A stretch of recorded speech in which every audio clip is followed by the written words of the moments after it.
Hello, and welcome back to the next episode of Hopelessly Gifted. I'm your host, Mark Talaga, and today we're going to talk about communication. Basically, the idea is how to effectively communicate with gifted kids. What's the difference between communicating with gifted kids versus average kids? Nothing inherently. I mean, communication with kids is difficult across the board in a sense. But as with anything in the gifted world, everything is in extremes. And so we want to pay some homage to those extremes, what parents are up against, and really what they're trying to do by more effectively communicating. So yeah, why do we even, want to effectively communicate with our kids? Obviously, we want them to listen to us, to be able to come to us and talk to us about important issues in life, advice, emotional connection, the list goes on and on. And the real question is, why is it such a challenge?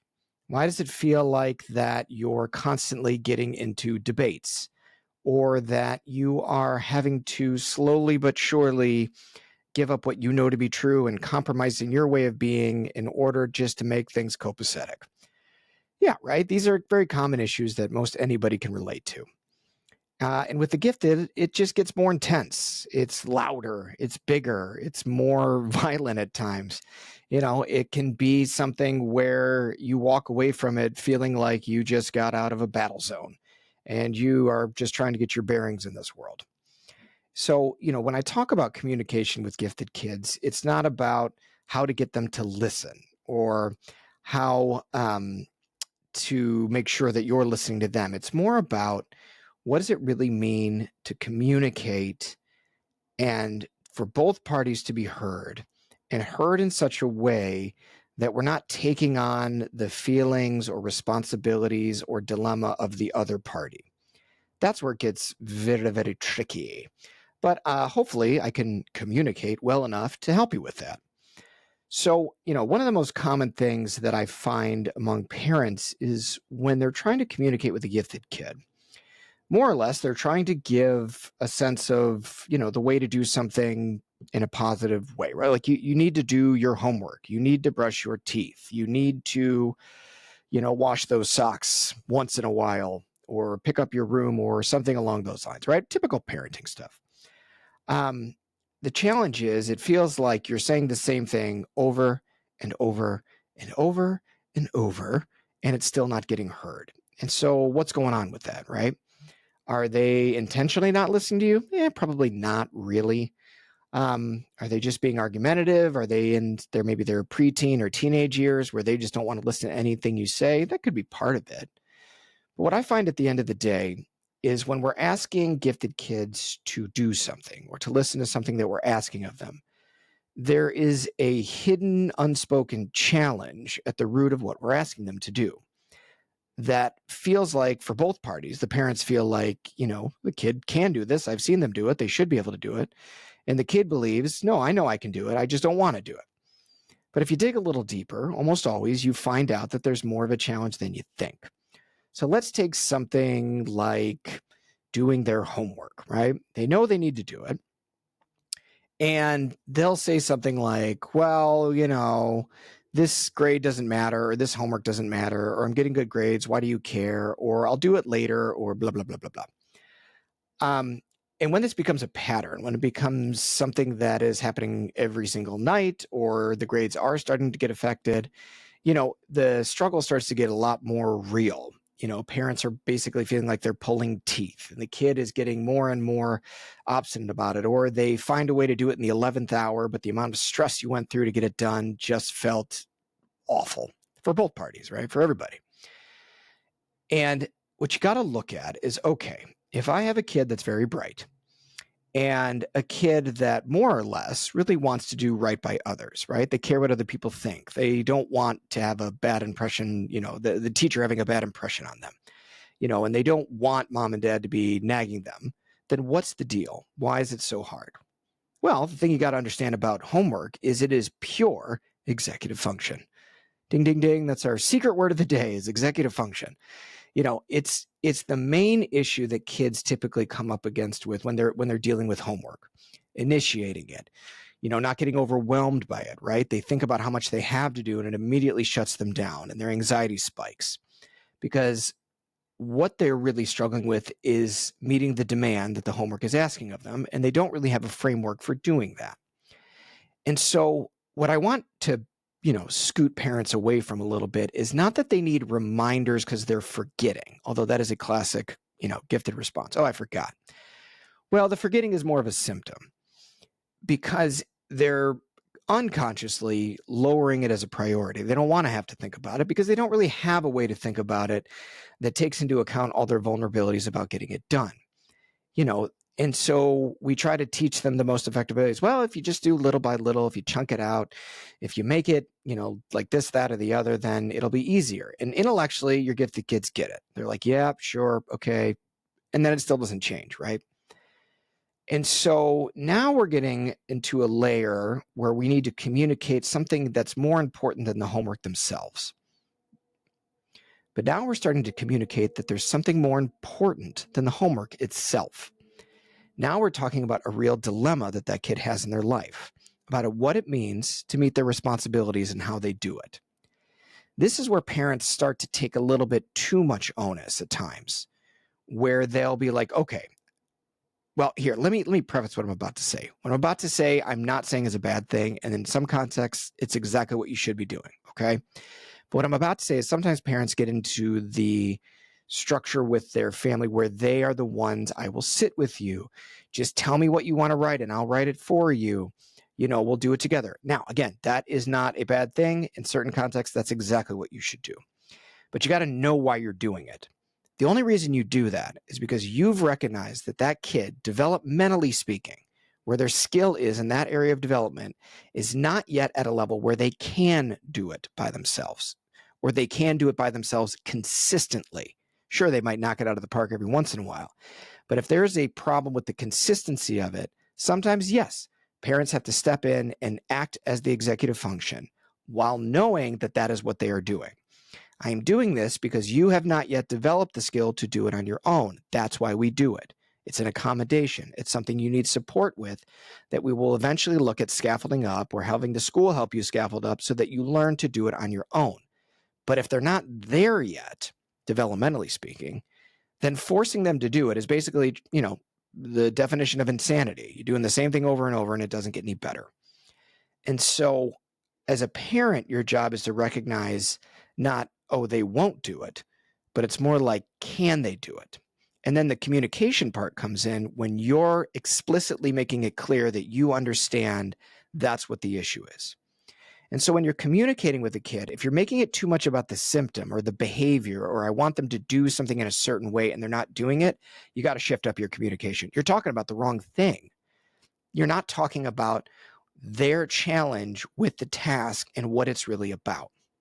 And so you got to shift up to saying, hey, I'm seeing you time after time, night after night, saying that you're forgetting to do your homework. I don't know if that's the case, because the reality is if I set an alarm or if you put a reminder up, it still sometimes doesn't get done. So that's not really the problem, at least not in its entirety. So what I'm starting to think, son or daughter of mine, is that perhaps it's more about your ability to do it, your ability to get yourself started, your ability to prioritize and not get overwhelmed, that you're really struggling with. Now, notice how I said that you're really struggling with. It is not the parent's issue. It is not their dilemma. Now, it's a dilemma that your kid is struggling. That sucks. That doesn't feel good. That hurts. But where parents get a little caught up is they feel the emotional pain and the stuckness of their child. And because they're a lot more able in terms of development and executive functioning and making things happen, they start to solve the problem for the kid rather than being with that kid as they're struggling with that problem. And that's what needs to get communicated. I'm not trying to be a nag to punish you. I'm simply recognizing that this is a bigger struggle than either one of us maybe were aware of. And so I'm willing to be with you as you work on this. I'm willing to be that crutch for the time being until you build up enough development, skill, awareness, whatever, what have you, to start to do it on your own. And so obviously you can see how the communication around the homework issue can be applied anywhere, right? When you start to really talk about that the kid is struggling in a way where it's not really they're choosing to misbehave or do the wrong thing. They just don't know how. And the challenge is, but they're so dang smart. What the heck? And that's what asynchronous development's all about. You can listen to that past episode. It's what my intro's all about, right? This is where it gets a lot more challenging. Now, are there kids out there that sometimes just don't want to do it and are, putting it off? And, yeah, I'm not saying that's not part of it, right? But I'm just asking you to expand your awareness and to stop taking so much ownership and communicating to your kid that you're doing what you're doing for a reason and with with clarity. Now, let's say that kid refuses. Well, I don't want your help. I don't think that's what the problem is. I don't want it. Okay, well, here's where it's going to be tough to be a parent, because on some level, you're allowing them to head down a path where they need to develop more awareness. And that might mean hitting a rock bottom a little harder than you thought or than they thought. That's not a very comfortable place to be as a parent. This is where we need our own emotional support, our own level of communication, where we're saying, as a parent or as a partnership together, we're doing this for a reason. We're not doing it to punish them. We're not doing them to shame them or make them feel bad that they're not doing it. But it's clear that they are not aware of their own issues at the way that we're aware of it, right? And so sometimes it's predicting to the child, okay, I will go completely hands off with homework, but here's what I think is going to happen. You're communicating with them this idea that you are into the root of the problem. And so you can basically predict what's going to happen. I think you're going to manage okay. And I think you'll probably maybe be able to pull off B's or C's, and maybe one class you totally bomb. This is obviously, you've got to know your own kid well enough to say this stuff. But you have to call it out so that when this thing does happen, you are saying, well, see, I didn't say that because I wanted this to happen for you, but I just wanted you to see that I have maybe some more awareness about this issue than you might realize. And I'm trying to help you understand that so that we can come together and create a solution that's actually more workable, right? Or they do pull it off, right? They crank up the energy and they're just trying to do it out of spite, and that just motivates them and they get it all done. But then you got to point out, do you see how exhausted you are? Because I guarantee you there will be a cost that comes with a kid that tries to just crank it up to 11 to get it done. They'll be exhausted, they'll be wiped out, and hopefully on some level you can say, I'm starting to get the sense that this is a challenge for you and you're burning yourself out. And if the kid has some level of self-awareness at that point, then they might agree. And again, then you're communicating at a real level, at a root level, you are an individual who has your own struggles in life level. That's what it's really all about. We're trying not to create some sort of egalitarian, everybody say has equal value in the home.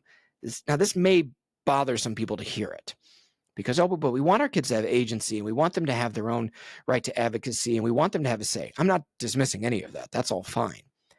But sometimes parents give away their power, their hierarchy of, hey, there's a certain thing that we tend to create as a value system in our home.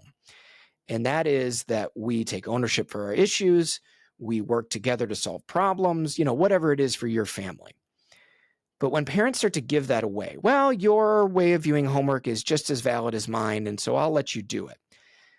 There's, on the surface, I don't have a problem with that. But if it is ignoring the challenge, if it is ignoring that kid's struggle, and it's allowing them, it's like dismissing the struggle entirely and saying it's not there, then yeah, you got an issue.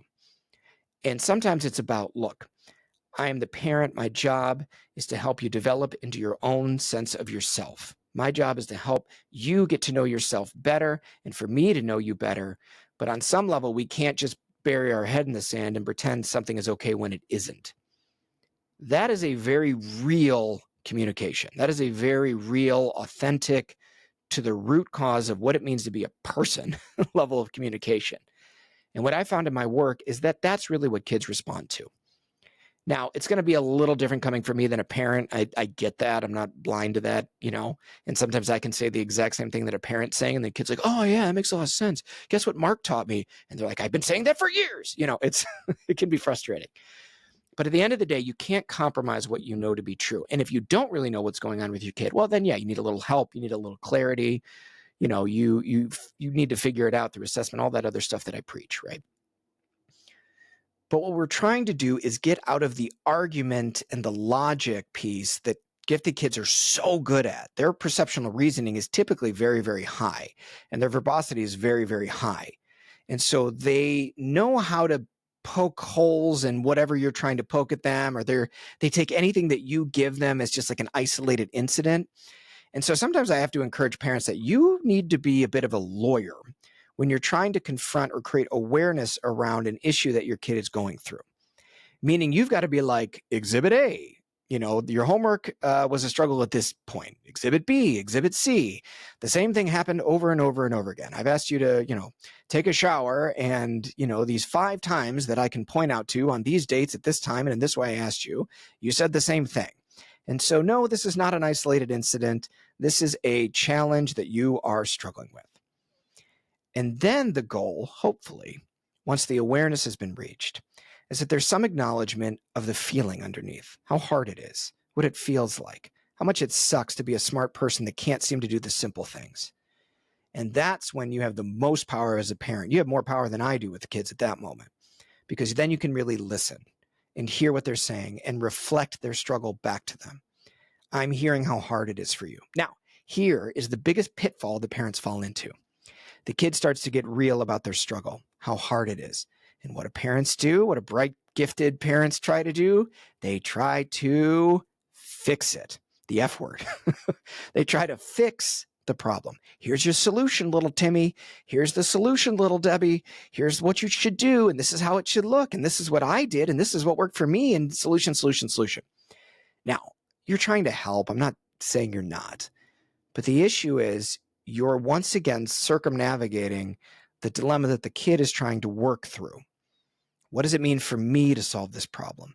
What am I missing maybe that I haven't thought of that's making this a challenge for me? Or how am I limiting the way I can handle this problem?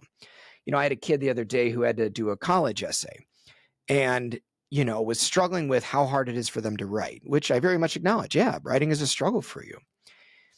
And he said, I just, I wish it was a video interview that I could just talk to the camera and then, they would get a sense of who I am. And I'm like, well, why can't you do that? And I don't mean why can't you do that, meaning like you eschew the process of what the college is asking for. But I mean, why couldn't you set up a camera, have the parent or somebody at your house ask you the question or the prompt, and then just have you go for it? And then whatever you say in that video, whatever you like, you write down. There it is. It's there for you. And again, the challenge is, well, I'm not allowed to do that. That's a weird way to do it. Most people don't have to do it that way. Okay. But maybe that's what works for you, because you have to help that person be themselves and understand what they need in order to accomplish whatever the dilemma is. But they can't stay in this victim mindset. It's impossible. It's no way I can do it. Now, sometimes it gets so impossible, so overwhelming, the kid is so depressed or anxious that they cannot function. That's a little different. We're not going to reflectively talk our way through that or communicate. That's more where you say, hey, this issue isn't as this issue is all of a sudden not as important as you being okay.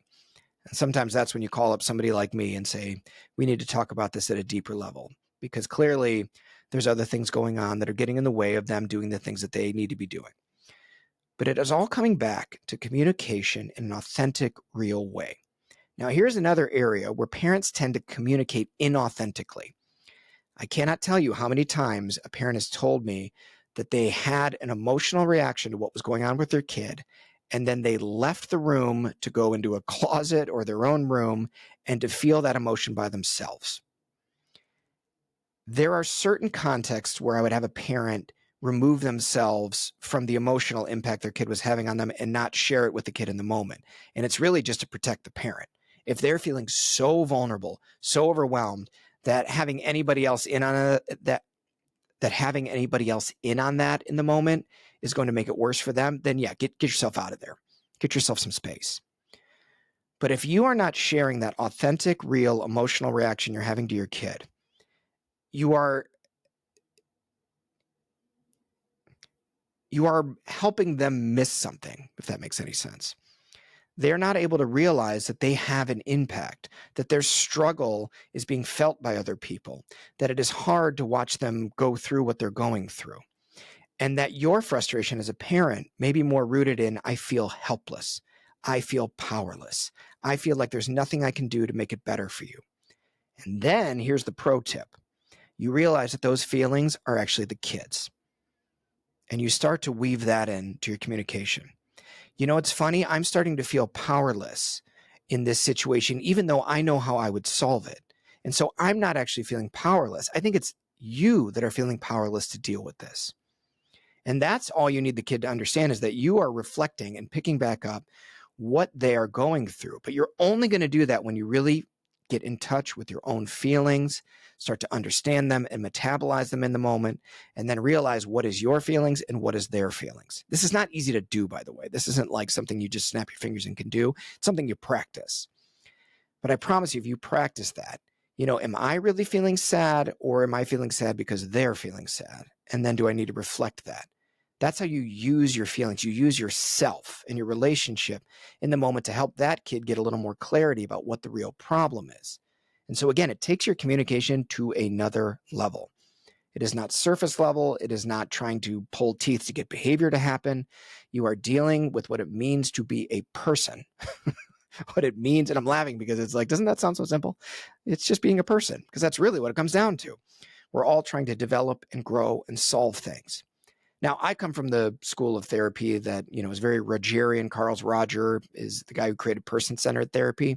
And his whole belief was people have the solutions to their own problems, but they have no way to get to it because they continue down these intellectual loops and ways of externalizing the problem, and nobody really reflects back to them what they're hearing. And so they never sit with the problem long enough to really understand what it's about. But if we believe that our kids have the ability in certain contexts, right? There are disabilities that exist that we have to accommodate for. I'm not going to dismiss that. And so sometimes, yes, you have to help the kid realize that accommodations are necessary, helpful, and that everybody needs them. Okay? But that's kind of another talk. What we're trying to talk about is how you communicate these ideas. And so by being authentic, by metabolizing your own feelings and understanding what's yours and what's theirs, by not getting caught in logical debates around the issue and keeping it rooted in a developmental struggle or a challenge or a skill deficit for the time being, your communication tends to improve greatly. And you'll know it's working when the kid starts to feel understood. If they start to be like, yeah, you got it, you know, that is when you are knocking it out of the park. And sometimes that is more important than the solve. Sometimes we just need to feel not alone in whatever we're facing. And that may sound like, that's just therapy talk. You know, you need to do something about it. You need to fix it. Well, a little bit yes and a little bit no, because there's a process to this. There's an order to it. And no kid is going to be willing to accept help and solutions if they don't feel heard. And a lot of schools struggle with this too. Are you really hearing and communicating what you're hearing about what the kid is going through? You know, I noticed that you can't sit still in my class. I noticed that you are always up and moving around. And I've heard in other classes that's not the issue. And so I'm wondering, you know, what else is going on here? I think there might be something about my class or the way it's being taught or the demand it's putting on you that's making it so difficult to stay in your seat and process what we're going through. You know, can you have a conversation like that? Now, for some kids, they're maybe too little and you can't, and it's more about just, you know, reflecting certain things that they can handle. You know, obviously it's hard for me to talk about every gifted kid in every developmental stage in their life. So I'm trying to just give you an overview about what's really important to latch on to. Okay. You know, and the other way you can practice this is not with your kids at all. Maybe it's with your partner. Maybe it's with your friends. Are you feeling like you are able to talk at the level that you want to talk to? And are you being heard at the level you want to be heard at? Now, here's something that I find is a very challenging thing, but that most people agree with when I state it. In life, it is our responsibility to be heard. It is not the other person's responsibility to hear us. And this is something that you've got to know for yourself as a parent and for your kid. Because if a kid says, well, mom doesn't listen to me, on some level, when I hear that, I don't go into about, oh, you know, mothers are tough and that's why she won't listen to you and let's pity you or whatever. It's more like, well, guess what, my friend? That's your problem.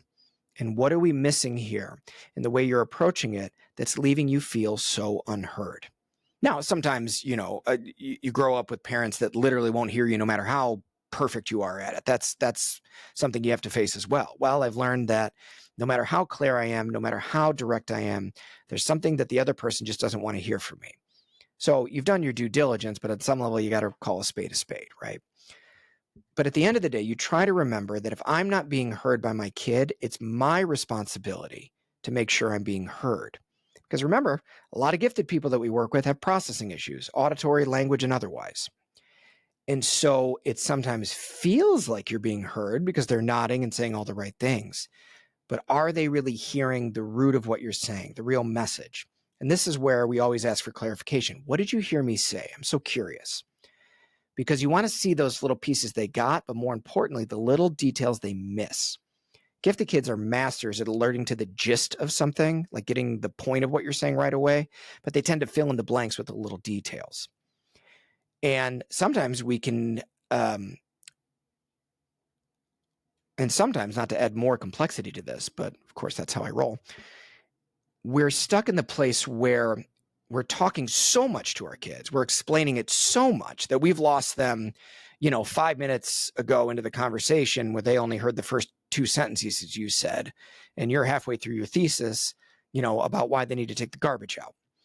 So sometimes we have to monitor, are we being heard? Are you still with me? Are you hearing what I'm saying, or are you filling in the blanks? And again, you can practice this with anybody. Practice it with your coworkers, with your boss, right? It's something you have to get better at. And it's something that we understand that kids aren't always adept at. And we need to help them. On some level, if you want me to hear you better, maybe it's checking in with me to make sure I'm hearing you correctly. And when you do that, I promise I won't be offended, right? I promise I won't bite your head off and take it as a challenge or, a power struggle, right? Sometimes we got to let our egos down just a little bit, huh? But the idea is there is a skill in communicating. There is something to, am I being heard? Is the person hearing me? And hold on, let me take that again. You've got to ask yourself, am I being heard? And am I hearing them? The self and the other. And then here's the key part, the context. What are we really talking about? Did we move away from what we were really focused on because our kid is so adept at getting us on tangents? And did we follow right into the trap? Or do we need to ground ourselves in the idea that no. We were talking about, whatever it was, X, Y, and Z. And so when you have self, other, and context, you're a lot better at really managing the communication of, am I being heard? Am I hearing them? And what the heck are we talking about? Right.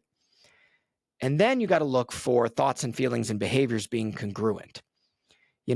Is the kid rolling their eyes while agreeing with me? Well, there's an incongruency there. I'm hearing that. I'm seeing that being communicated to me. I see you rolling your eyes when I say that. And so on some level, I don't think you buy what I'm saying. I think you think I'm full of BS, right? Now that's honest communication, isn't it? And if they'd be like, yeah, well, you just say this all the time. Well, it's interesting because you're hearing me say this all the time. And yet I'm feeling like I'm still not being heard. See how I did that? That's a trick you can use, right? You're reflecting back to what they're saying. You're not invalidating what they're saying, but you're paying attention to the thoughts, the feelings, and the behaviors, and that there's an incongruency. And sometimes that is what we're listening to as well.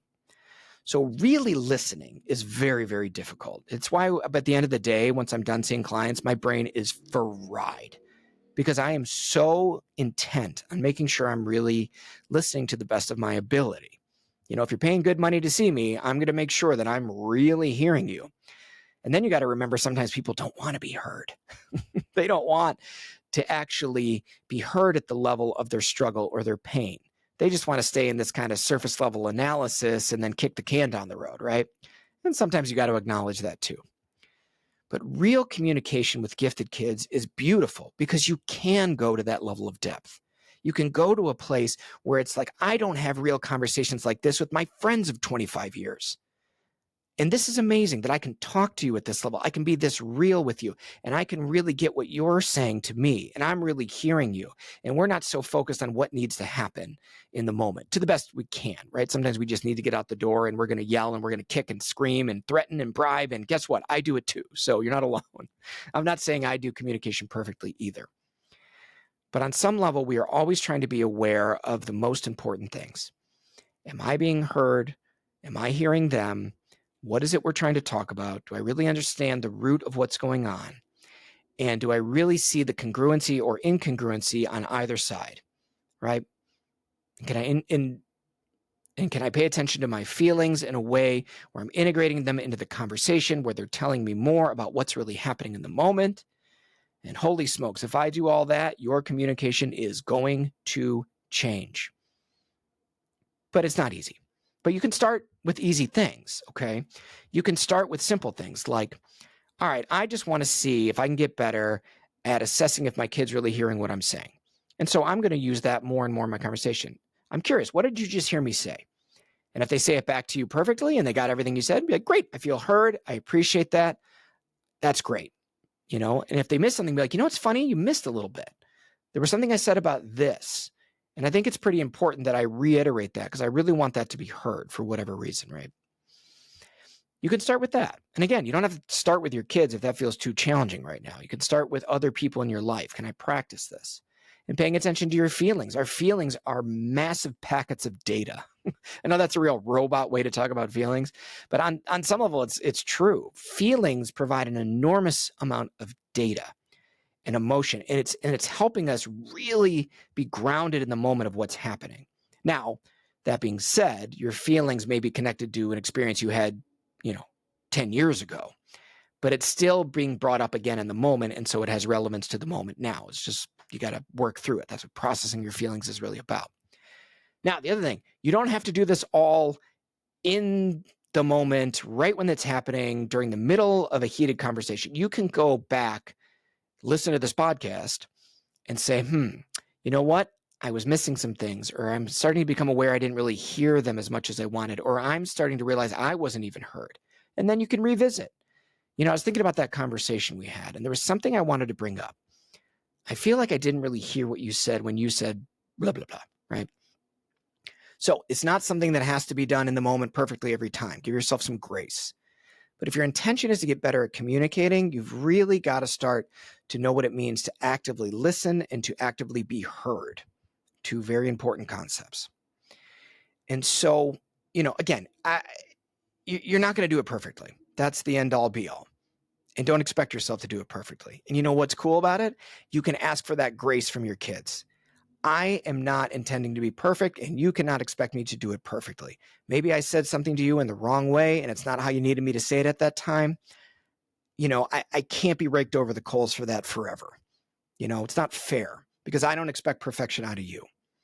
And so that again is a real level of communication where we're saying, hey, we're not going to do this all perfectly all the time, but we are going to try. And our intention is to get better and to build skill and to start where we are. And in that way, we start to have conversations that are a lot more effective, a lot more real, and we start to get down to what the real issue is. It's not about homework. It's about something deeper, something bigger, something that's needs to be talked about that's way more important than whether they finish that set of math problems. And when you have that from your kid, when you have that level of relationship and that level of communication, it changes things for the better, And so you want to look at a couple of questions maybe that you want to ask yourself. Can my kids talk to me? Meaning, do they have the ability? Where are they at developmentally? What are they missing? What are the skills that I'm seeing that contribute to the talking going sideways? And can I talk to them? Do I know how to do it? Right? You put it all on yourself as well. Will they talk to you? Are they willing to do it? Do they feel a sense that it has value to them and they understand why communications is important? And do I understand, am I willing to talk to them about these things, or am I struggling with something emotionally around it as well? And again, I don't have the answer to this. It's more of a question you ask yourself. Now, here's the fun question. Should they talk to you? And should you talk to them? I'm not even going to give you anything to go on other than ask yourself that question. Should they talk to you? Right? Now, there's a challenging question. Should my kids talk to me? Your gut reaction should be like, well, yeah, they should talk to me. But why? Why should they? What is it that they're getting or not getting, right? What is it that really goes through their head when they think about communication and what it should look like and what it has looked like?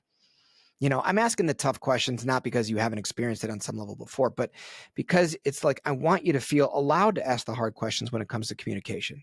It's not easy. And sometimes we really got to look at and sometimes we have to look at what is, not what should be. And when we face what is, where we're really at in our communication, we might realize we need more help, or we need more support, or we need more clarity around what's going on. That's okay. I still get help all the time. The other day, I think I asked my kids, are they wanting to take a bath? And my wife is like, I don't know if you should have asked that so much, Mark. And I'm like, good point. I was trying to make this very egalitarian. Oh, it'll be nicer if they say yeah, rather than, hey, this is what needs to happen next. And when they kicked and screamed, no, I don't want to take a bath. I want to play whatever I'm playing. I don't want to stop. You know what I say to them? I go, yeah, transitions are hard, because I recognize it's a skill. It's a trick for little kids like I have, 8 and 5.5, to transition from something they're interested to something that they're not. And so I reflect that to them. Yeah, transitions are hard. But I shouldn't have set it up as a question, because then they felt like, oh, I have more of a say than I thought. And then they say that what they want, and then I go against it. And now they're just like, what the heck, Dad? That's on me. I recognize that was my fault. But we're not perfect. We can always get better. And there's a lot more to talk about in this situation, but it's an area that I think is so important to talk about talking. And so I hope you learned something, a little bit of a skill or a way forward, or a new way to look at the way communication exists in your household. And if you have any more questions, or you feel like I missed something, please go to hopelesslygifted.com and leave a question for us that we can hopefully answer on a future episode. Thanks so much, and bye-bye.